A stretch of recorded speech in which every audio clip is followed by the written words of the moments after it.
Now, because today is Christmas and I'm in the given mood, I decided let's talk about more Twitch drama. I know everybody loves it. I do too. I like seeing it. And this one, Twitch had a whole great streak this entire year. They had almost no fumbles, no fuck ups, no anything bad. And now it's like it's all tumbling down. It's just like everything just came crashing and it just doesn't get better. So you might have already seen some people talk about it, but now we're talking about the new meta, the censored bar meta, which is, I don't know, dog.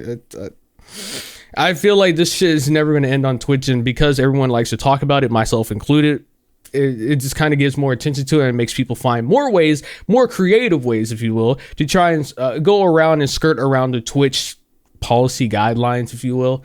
People just want to say, oh, well, how far can I really push it? And well, this is how far they push it. So let me give a little bit of context first. In case you don't understand Twitch or know anything about it, God bless your soul. Twitch has been known for many things, and one of the biggest ones has always been just their policy guidelines, never having a true stance, never being fully honest on anything at all. And then they tried to be, and then they walked that back immediately. It was like, oh shit, we fucked up. We didn't know that y'all were going to really take it this far. We just said y'all could kind of do whatever you want. And so following that situation and them saying, you know what, we don't want artistic nudity on our platform no more, which if you don't know what I'm talking about with that, just go watch my last video. I'm not going to recap the entire lore for the Twitch saga. But with them walking that back, then people are like, all right, well, if we can't do that, what else can we do? And now they wanted to start doing some shit like this. Now, because there are censored bars, I should be all in the free reign to show this and not have any repercussions on my channel or any, limited ads or anything like that. I'm not showing anything that isn't censored, clearly, all right?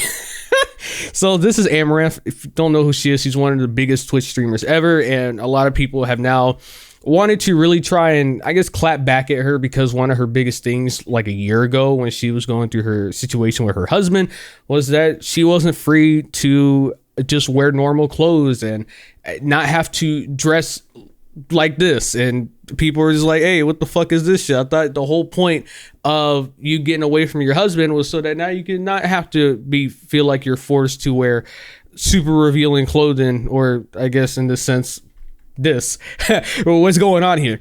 But this isn't what the video is about. I'm not here to go and poke holes in that narrative and try and figure out what's the real truth. I just added that on because I know that's a lot of discussion that's going on around that. Now, another thing I wanted to add on was Amouranth actually addressed this herself at one point, and she did at the beginning of this year, where she said the most ignorant take I run into is when people say, LOL, you didn't change your content, you liar. I directly employ close to 20 people. I indirectly services, editing, etc. Pay/work with another 9 people on top of that. She said it would be selfish and irresponsible to do a 180 at a moment's notice. I gave 60-day notice to my lewd content staff, letting them know they could find other employment, but that their positions would be locked in for 2 months. So essentially, from what everyone was gathering, was at that time, she's like, hey, I do actually want to change my content, but I can't just do it at the snap of a finger. It takes time. And so the other issue that people have at this point is it's almost the end of the year. You stated this back in January, and look at the content you're making now. It hasn't changed at all. And so what her situation last year that was truly awful, and it really painted a light in terms of she was doing this all because she was more or less forced to now nothing's really changed in over a year. That's why you see a lot of people pretty much say, oh, was your story fake? You liar. That's literally the whole reason why she made that post and why she tried to address it. But the problem is when you make that and you sit there and you try and address people who did try and call you a liar, and then you sit there, you word it in a way that it sounds like things are going to change in the coming months, but then nothing does change. Of course, people are going to continue to call you a liar. That's to be expected. It's pretty much a case of her actions speak louder than her words. And a lot of people see that she hasn't changed anything, or if she did, it was only for a brief moment and then she went right back into what she was always doing. But I just want to explain this a little bit more because I know not everyone keeps up with every single Twitch streamer, celebrity, YouTuber on the internet. But again, Amouranth isn't the only streamer doing this. You also have another streamer here that does it as well. And then to add on top of that, let's go and show you. You know what? And there's another one. We got YouTuber Boogie who did it as well, but I'm not going to show that because I don't want to hurt your eyeballs. It's literally a whole new meta that's pretty much going around again to push the Twitch guidelines, if you will, to see what you can and can't get away with. And honestly, it's really silly. It's actually dumb. Twitch is such an odd platform because you don't see this anywhere else. There's no other platform where you just see, I guess users get so, I don't know the right word. I literally sat here for a minute trying to think of the right word and I can't find it, but hopefully you know what I'm talking about. It's just insane to see just the amount of things that streamers are willing to do on this platform. Just, I guess, give it to Twitch, or just to say, hey, fuck you, Twitch. What's the point of this? Why not just stream like a normal person? Why go? Like, I guess it's to bring in views. I know that, like, drama, people want to see that. If you're doing something silly, something that's, going against the system, then you're bound to get more people to come in. But this is just, I don't know, dog. Like, again, this is just like everybody else. Like, it's not one of those things where people like say, oh, think about the poor kids, but it is still a 13 plus website, and there are no real tools in place to where you can sit there and blur out thumbnails or do any of this other shit. That's the whole reason why the artistic nudity shit got reversed to begin with. Twitch doesn't have a proper system in place, and they were fools to even push this shit to begin with. Makes no sense. And so for streamers to do all this shit and have censor bars, and then literally the motherfucker got his hand down there and got a censor bar, motherfucker, you're literally just trying to make it like you're jacking off. All right, you're trying to give the impression, the illusion that you're having a little fun with your hands. Same thing for all the other streamers that have the censor bar around their bodies, pretty much trying to say, hey, I may be nude, I might be not. You might get to see some titties show out, or you might not get to see some titties. Who knows? That's pretty much, it just leaves again to the illusion. It's just like with the topless meta, where you can only see above, you can barely see some of the titty, but not really, you don't see any, you just see like the above. And so then it's just the illusion that what if they jump, what if they move, then maybe you might see a titty flop up or some shit like that. That's kind of the idea behind it, is to play into the illusion. And I don't know. I just don't get it, dog. I just find it weird. But of course, a lot of people are still speaking on this, and they're just like, hey, why is this allowed? Why isn't Twitch doing anything? And as me making this video, actually, Tom Clancy, Twitch CEO, talked about it himself. Some of them have gotten banned because they push the limit, but the bar moves around. And then for a brief period of time, they're in violation of the attire policy. Okay? And then they get banned.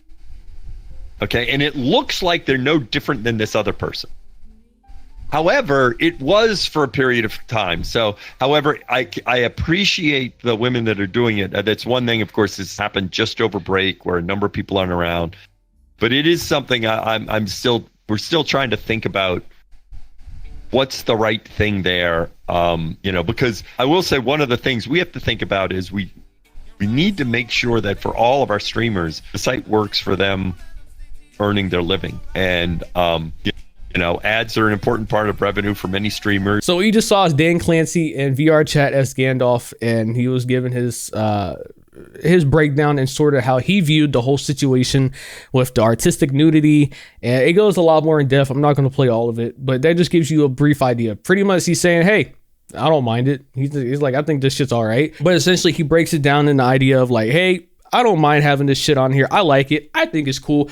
We just need to do it in a way where it doesn't alienate other streamers or hurt other streamers, and also makes the advertisers happy. Because he mentions advertisers, I'm pretty sure, just like everyone else said, they probably came knocking on Twitch's door almost immediately after the shitstorm happened with the artistic nudity, because they were fast to roll back that change and they did not hesitate for 1 second. And then to add further details, Dan elaborated more on his plans to return the artistic nudity to Twitch eventually. Might not be today, might not be tomorrow, but eventually. The real problem are thumbnails, because if someone's not interested in that content, but suddenly art is dominated by thumbnails of breasts and penises, that doesn't give that user a great experience. That makes a lot of sense. And so, in a perfect world, A, we can blur thumbnails. And B, a user could say, I am not interested in seeing sexually themed content. So then they click the check mark and suddenly they go to the art section, and anything labeled sexually themed, they don't see. So now they can have the experience they want. And in general, this would be good for the site. Okay. But we just don't have that yet. It's something we will build, but engineering takes time. And so we needed to roll back the change. Not because we necessarily, find all the stuff is like somehow wrong or something like that. Anyways, I just want to talk about the situation because it's always fascinating to cover Twitch stories and Twitch drama and just everything that happens on that platform. It never ceases to amaze me, and it kind of makes me happy whenever I cover it, just because you never know what it's going to be. It might be something silly, might be something goofy, it might just be something wild altogether, and that's the situation in a nutshell. Anyways, you made this far to the video, consider giving a like, subscribing to the channel, leave a comment below what you think. Have a great day, and Merry Christmas. Bet you didn't expect that one.